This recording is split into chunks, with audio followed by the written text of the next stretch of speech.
Today, on the side of a rural highway in neighboring Owen County, Indiana, a unique battle for privacy, technology, and civil liberties is playing out. Behind me, protesters have gathered with signs mounted on long poles as part of a nationwide campaign known as Block Flock. Their goal? To physically block their vision of automated AI surveillance cameras mounted all across Greene County. So what exactly is a flock camera? Well, imagine a high-tech surveillance dragnet silently draped across your town. These aren't your standard security cameras, they are AI-powered license plate readers perched on utility poles, constantly scanning and cataloging every single vehicle that passes by. Here's the chilling part. They don't care if you actually have committed a crime or not. Think of a massive commercial fishing fleet that dragged mile-long nets across the ocean floor to catch the one specific type of fish they're looking for. They blindly scoop up everything else in their path. With these cameras, innocent fish are the bycatch. To track down a single suspect, the system drags a digital net across the entire city, scooping up the data of everyone else in the process. Every time you drive to work, drop your kids off at school, head to the grocery store, or go to church, these cameras log your exact location, your license plate, your vehicle's make and model, any distinguishing marks, even something as specific as a bumper sticker on your trunk. Day after day, these private corporations are vacuuming up the daily movements of completely innocent, non-law-breaking citizens. And then they feed all that data into a massive, searchable database, creating a highly detailed map of your private life. It is essentially a 24/7 digital tracking system for the entire public, all done without a judge, without probable cause, and absolutely without a warrant. And some people actually like them. Proponents and law enforcement agencies argue that these automated license plate readers are vital tools for modern public safety. According to police departments, these cameras aren't interested in law-abiding citizens. They scan for stolen vehicles, wanted felons, and cars linked to active Amber Alerts. For small-town departments with limited staffing, supporters call them an indispensable force multiplier that helps solve burglaries and hit-and-runs in hours rather than weeks. For the people standing out here today, though, the promise of safety doesn't outweigh the cost to personal freedom. Let's talk to some of the protesters on the front lines of Block Flock. So what are you out here today doing?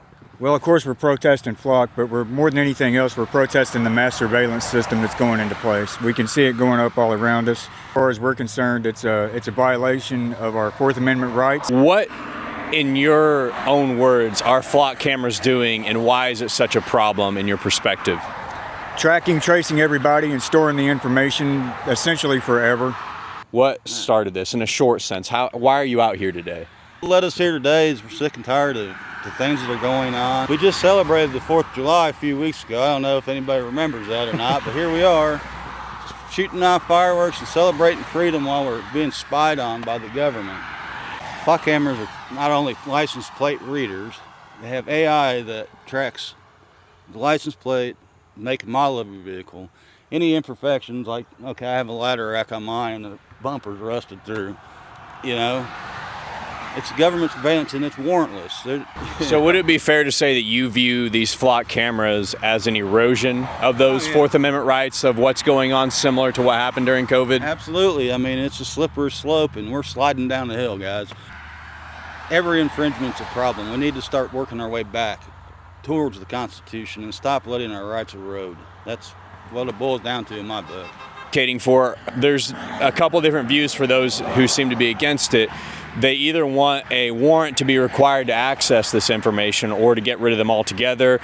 Do you have either of those opinions, or do you have a completely unique opinion outside of that? I'd like to see the flock cameras dismantled, of course. As far as tracking capabilities go, the government can already get warrants to track cell phones and things like that. There's no need for all this extra stuff. It goes against a Bill of Rights. It goes against the Declaration of Independence. It goes against the entire reason why we set up the government to begin with. You know, the government is here to serve us. We're not here to serve it, you know. And not only will it be abused, which we've already seen it abused many times so far, at the local level, it'll be abused at all levels. Anybody that has access or can get access to it, you know. You know, local police departments will argue that they can use these to solve crimes, help find missing children, things that we would probably all agree are good things to end up solving, but you're saying there's a concern of an overstep and overreach in personal liberty. What would you say to somebody that says, I'm not concerned about that, I don't think that this is too far? What do you say to a person like that? Well, I mean, I just default back to Benjamin Franklin, people who will give up essential liberty will, for safety and security, they deserve neither, and they'll get neither in the end. What are your last thoughts to people about flock cameras or the message that you're trying to convey? Well, the flock cameras, I think everybody already understands that. Most people don't want it, in my opinion, at least from the reception I've gotten. I mean, personally, I want to see America move back to a constitutional form of government. We've gotten way, way past that. Nearly everything our government does now is non-constitutional. None of it's in Indiana's Constitution, none of it's in the federal Constitution. I want to get people motivated. Me and Chad are just a couple of regular guys, I go to work every day, he goes to work every day, and we're concerned. And we want to show other people that, hey, look, you may be the little guy, but you can stand up too. You can make a difference too. Whether you view flock cameras as a new safety tool or an Orwellian intrusion into daily life, the debate over AI surveillance in local communities is just beginning. As technology grows cheaper and more pervasive, towns across America will have to answer a fundamental question. How much of your privacy are we willing to trade for security? What do you think?